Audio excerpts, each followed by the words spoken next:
Coming up today on Locked On Texas Tech, the Red Raiders 2024 offensive identity may be obvious to us real fans of genius, but what about to the guy with the play sheet? We're into it next on Locked On Texas Tech.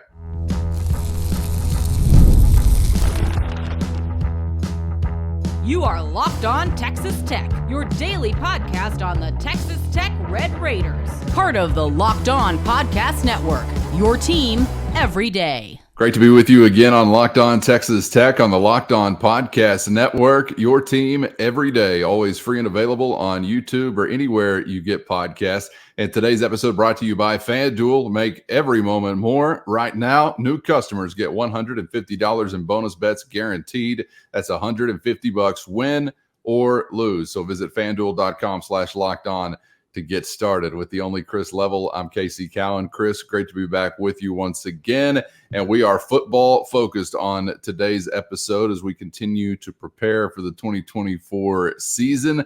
Identity will be a big part of our conversation here today. And it may seem like a stupid thing to ponder or kind of question because your answer out there as a fan may be obvious, but I'm not so sure that that's actually going to be the case for Texas Tech. We'll talk a lot of Tahj Brooks. We'll talk a lot of offensive line, and we'll begin with what was put forth by CBS Sports leaving spring camp. And they did this for every Big 12 team. Obviously, we'll focus in on Texas Tech as an overreaction, they termed it, but they go into what they anticipate being the identity for the Red Raiders, Chris. And let me give you just really quickly what they had to say.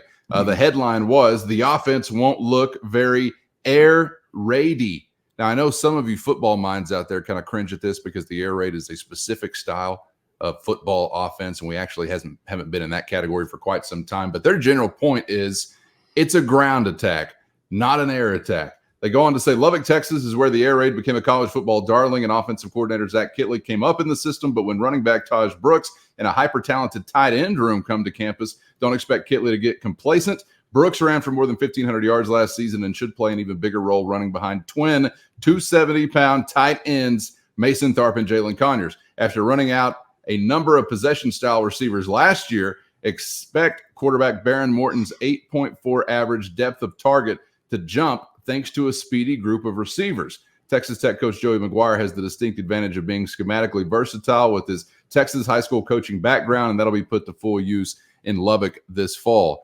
And just there in that little collection of words, Chris, I think kind of outlines sort of what I'm talking about, because as he talks about possibly building around Tahj Brooks, there is also an indication of what we hope to be there, which is a more explosive group of pass catchers. And in some ways, that does also include those aforementioned tight ends. So I'm still sitting here kind of wondering, is it going to be Tahj Brooks that leads to and helps better facilitate a bigger, more grandiose passing game this year?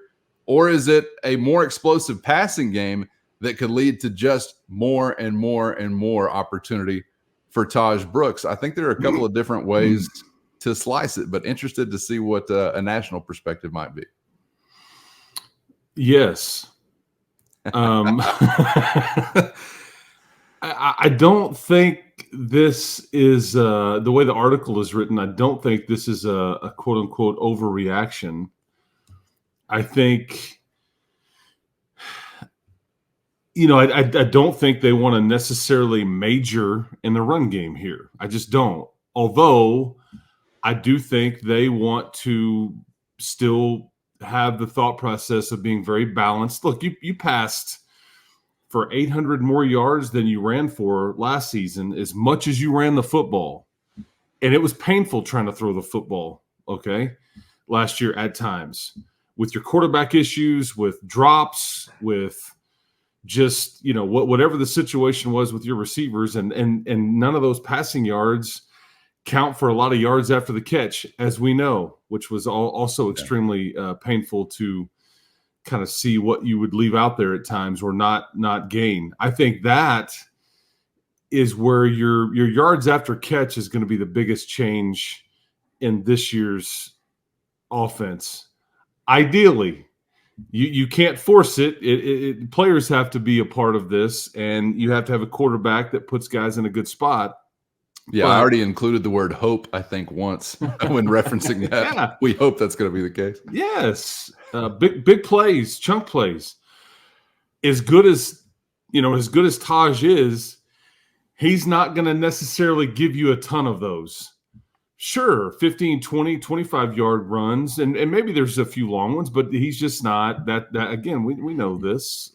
That's not the one knock on him is he doesn't have breakaway speed. I'm sure that he is working on getting a bit faster in some of those things this offseason. He has so much other in his game that is positive, but that's the one knock that it limits his ability to get to the second level, run away from people, all those things. But I don't think it's an overreaction. But if you think you're not throwing the football around here, that's not going to happen. I think that some of what the case was last year, personnel dictated this. You found that you had a running game that would work. Your offensive line could kind of do some things for you in certain schemes, and Tahj Brooks was really good and broke tackles, and you couldn't also be very consistent with throwing the football, or you had a quarterback that was an injured shoulder or a freshman quarterback or whatever the case. And I think that ideally you've got some bells and whistles that you'd like to showcase this year. I mean, think about what we think we would have here in Caleb Douglas. His primary, is big play potential, and he has the speed to back it up and the length and athleticism. Then you have Josh Kelly, who is maybe the most polished guy on your entire football team at his craft. You have people that will tell you that Micah Hudson is a just much younger version of what Josh Kelly is, which is unbelievable ball skills, route running, all that. Micah just hasn't done it yet. Then you have your Dre McCrays and your Coy Akins that are, just Coy Aiken hadn't even scratched the surface yet, and he's starting to make some big plays. We've already mentioned a couple of guys that had long touchdown receptions in the spring game. Then we go to the tight end room. If Mason stays healthy, I look out.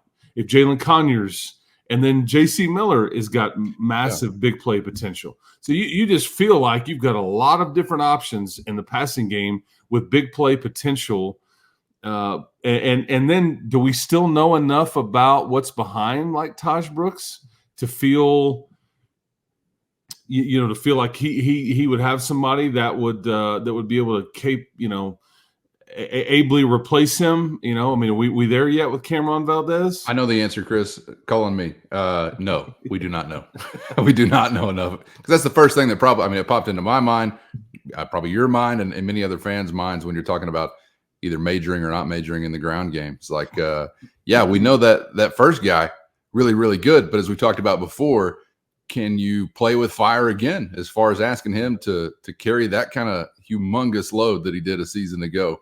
And, knock on wood, remain healthy. And, I think it's interesting.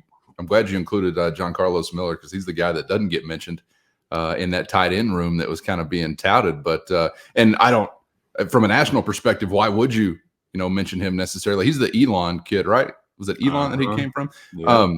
And I would even understand if you're just a Tech fan who's kind of casually perusing some of the additions, maybe he's not necessarily on your radar. But if you're watching Locked On Texas Tech, and we're watching spring practice in the way that we were and listening to those comments made day after day after day after day, then Miller is very much on your radar.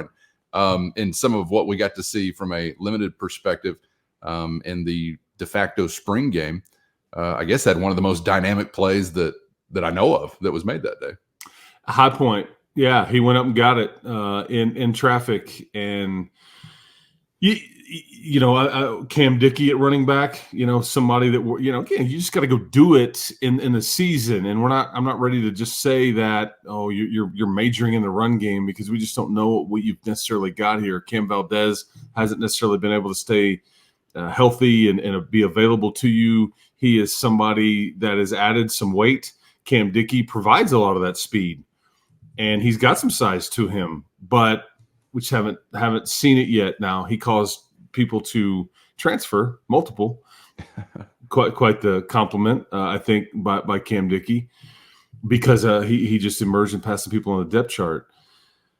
I just and keep in mind, if this is like the unfun part of the conversation in a way, but keep in mind, if Barron isn't right, ever. If he can't come back like we would need or hope or whatever, this is hypothetical. I think he's going to be fine, to be honest.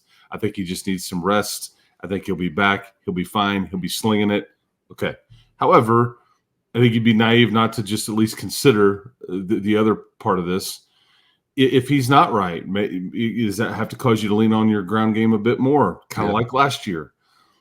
Also, if Barron if he misses a game or games, like we've seen so many quarterbacks before him have to miss because of injury or illness or whatever it may be, or lungs or punctured lungs, whatever.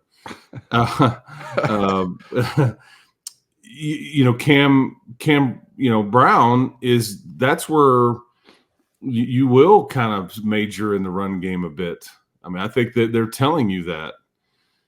So keep that in mind as far as drastic scheme change. And, that would be where one of those where it'd be a lot of play action, taking shots way down the field, but then a lot of ground game, QB run game and things like that, in the meantime, between shots down the field. Well, and that sounds kind of like a nice way to close out a win. If God forbid you had that you're trying to protect in the final 5 to 10 minutes or something like that, kind of get back into what we saw in some seasons gone by, whether it was Tyler Shuck at Iowa State or Tahj Brooks against, I guess that was Central Florida, where you did some of that a season ago to close a game, and you're thinking, what is this team I'm watching? Because I thought I was watching Texas Tech here, but not only were they able to, they were willing to do it that way. And I think at the end of the day, that's kind of what I guess I'm just going to come back to. If we pretend that you're going to have some health luck and that you will have some of these weapons available to you, these offensive coordinators, you got to rein in these offensive coordinators. Guys, keep it simple, sir. I think that's what that stands for. KISS. Keep it simple. Let's not outthink the room. There's no bonus points for, circus plays and big passing numbers. They're fantastic. They get the people off their butts in the stands. We all like it. But if it doesn't have to be done that way, you don't have to do it that way. There's some expert analysis and breakdown for you right there. So let's keep it simple and play to your strengths, right? That's what you're familiar with. Bill Walsh. Most people are. Yeah. Unbelievable 49ers head coach back in the 80s and was responsible for so many of the schemes that we even see today in the passing games and all those things. But he was famous for saying something along the lines of when it gets tricky, a lot of coaches will put a pen to their play sheet and you just start adding more.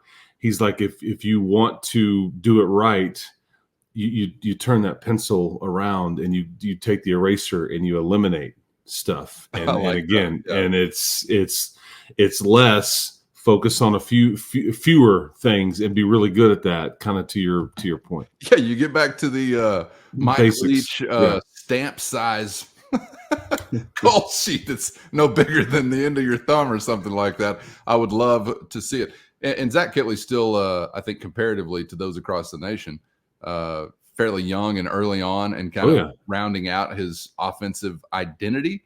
But we know where his roots kind of came from. So I think there's always this tendency, and it's an offensive coordinator thing in general. I don't know what's up with these guys. And I've got some buddies in my own life who are offensive coordinators on various levels. And I'm just like, guys, I knew you back when we were just running around on the campus of Texas Tech University.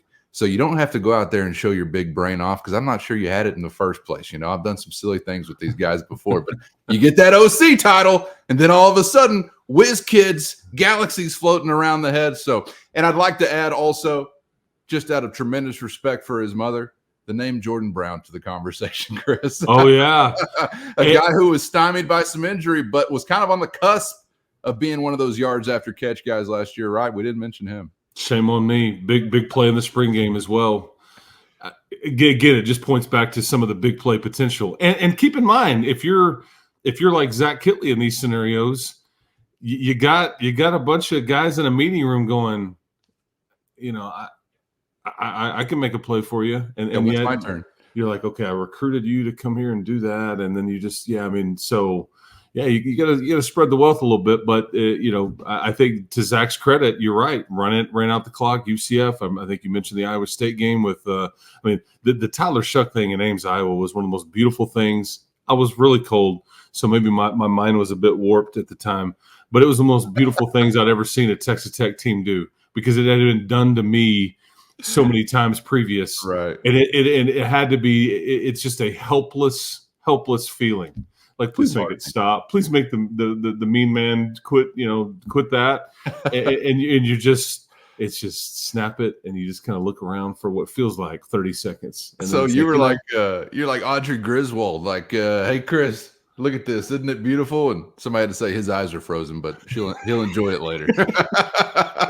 Yes. Yeah, that was a sight for sore eyes. I was as cold as Leo on the door in Titanic when she just kind of like, oh, sorry, Jack, and she just nudged him off, and down to the abyss he goes. I was that cold. Like getting on your side of the bed. There's plenty of room here for both of us, honey. She was the villain. I've said it before. While we're on the subject of Tahj Brooks, let's get to this. First, today's episode brought to you by Yahoo Finance. Wouldn't it be great if you could see all of your investment and retirement accounts in one place? Well, with Yahoo Finance, you can consolidate your views from multiple accounts into one hub and access the expert analysis you need to tend to your entire portfolio with confidence. When it comes to your financial future, you may think you've done it all. You've saved, you've researched, you've invested all that you can, but now you need to take those investments to the next level by using what every financial great uses: Yahoo Finance. For more than 25 years, Yahoo Finance has been the brand behind every great investor. And whether you're a seasoned investor or are looking for that extra guidance, Yahoo Finance gives you all the tools and data you need in just one place. They're the number one finance destination, producing a holistic look at the financial news cycle, including breaking news, original editorial perspectives, analyst ratings, independent research, customizable charts, and a whole lot more. And with a community of over 90 million users each month, their real strength is helping you on your way to financial success. So for comprehensive financial news and analysis, visit the brand behind every great investor at yahoofinance.com, the number one financial destination. That's yahoofinance.com, yahoofinance.com. Tahj Brooks in the context of the nation's running backs. And you may have seen out there some various position rankings as far as running down some of the best that the country has to offer as far as ball carriers. And Brooks, as far as I've seen, has not been left off of any of these lists so far. One that we wanted to point to here today was from Greg McElroy of ESPN, who was running down his top 10 and had this to say about Tahj. Tahj Brooks is in at number 5 from Texas Tech. He's a bowling ball, man. 5'10", 230 pounds. The guy is so difficult to bring down. That's why very few players in the sport forced more missed tackles than Tahj Brooks. They found out pretty quickly. He's going to get the ball. He's going to run through contact. He's going to get downhill, and he's going to move the chains, man. I am so impressed with how they're going to build the offense around him, and think that he has a chance to have an even more special season this upcoming year, which is saying an awful lot when taking into account what he accomplished there in 2023. Now, the thing you're also probably noticing, if you're seeing these lists, is that he's got some Big 12 company on this list, because Ollie Gordon, once again, was number 1 on McElroy's list and number 1 on a lot of lists. But obviously, if Tahj Brooks came into last season sort of under the radar from a national perspective, that time is over. He's very much on the radar heading into 2024. Former Texas Tech commitment, Greg McElroy. Biggest mistake of your life walking away from this. I don't know if it was. That's another episode. That's right. That's right. No, Greg's done a great job as an analyst and ESPN and all that stuff. But I think that he's got some sway in what he says nationally, and I think that that's why we wanted to point out this commentary here about Tahj Brooks. The irony is in that video package that you see if you were watching this, they showed a lot of highlights there of Tahj carrying the ball versus West Virginia.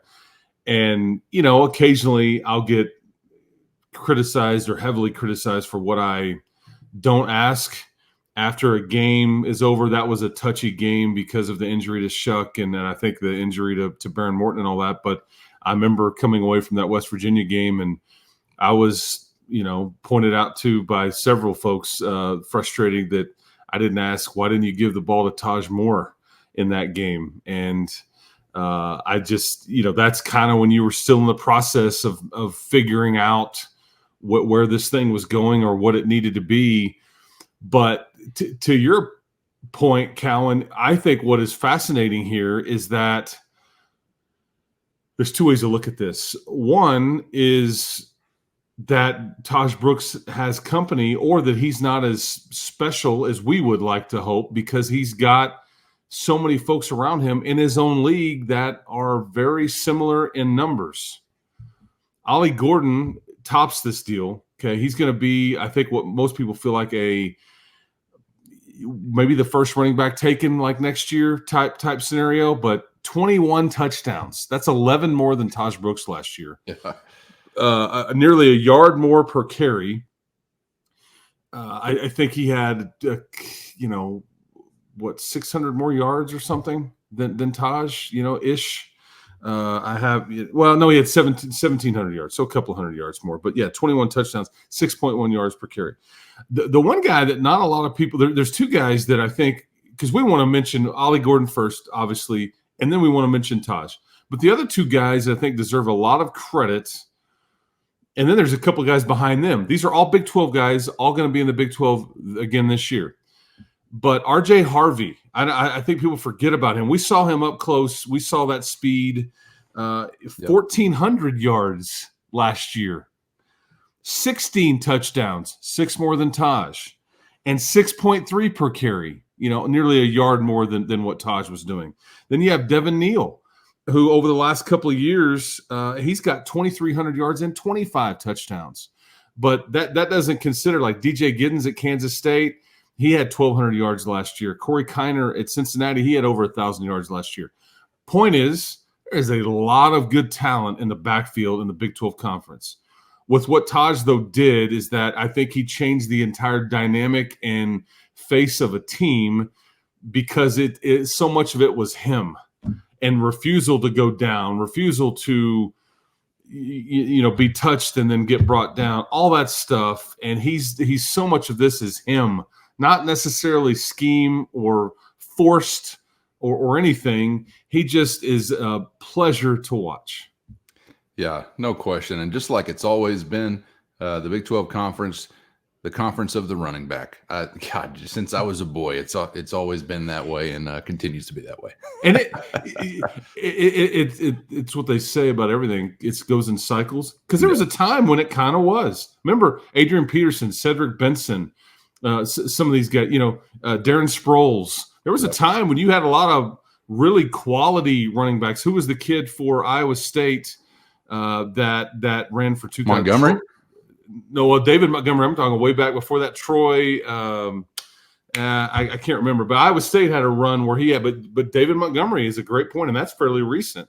And he's an NFL guy, but. You're right. I think it's all been quarterback, receiver, and now there's a time now where the game has changed a bit. All these defenses have said, we're playing the spread, keeping everything in front. Coaches look at each other and like, we got to run the ball. They're giving it to us. Let's take it. So let's go get some running backs and some tight ends. And that's why we're talking about Tahj Brooks and a whole talented group of tight ends for Texas Tech these days. And something that connects hand in hand with that, the play and the investment in and of your offensive line.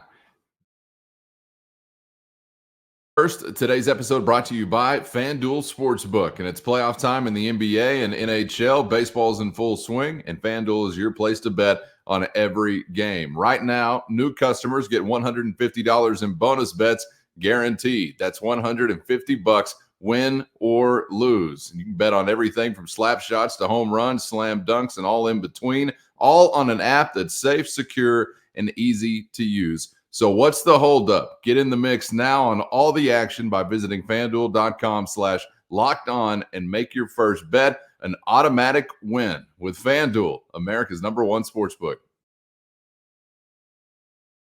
This was something that came across our radar as well here recently, Chris. Football Scoop running down offensive line coach salaries across the country as best they could gather. And, of course, we got a new offensive line coach in Clay McGuire, and have been curious to see where he was going to land on a list like this, and curious to see where some other Big 12 company might be, because I think one indication of the health of a program or the ability of a program to go out there and compete is what they're able to do as far as salary investment with assistant coaches. And for a long, long time, Texas Tech has trailed way behind some of their peers as far as the ability to really invest in a big way with an assistant coach. And they certainly have not made up all of that ground, probably not where they would like to be at some point.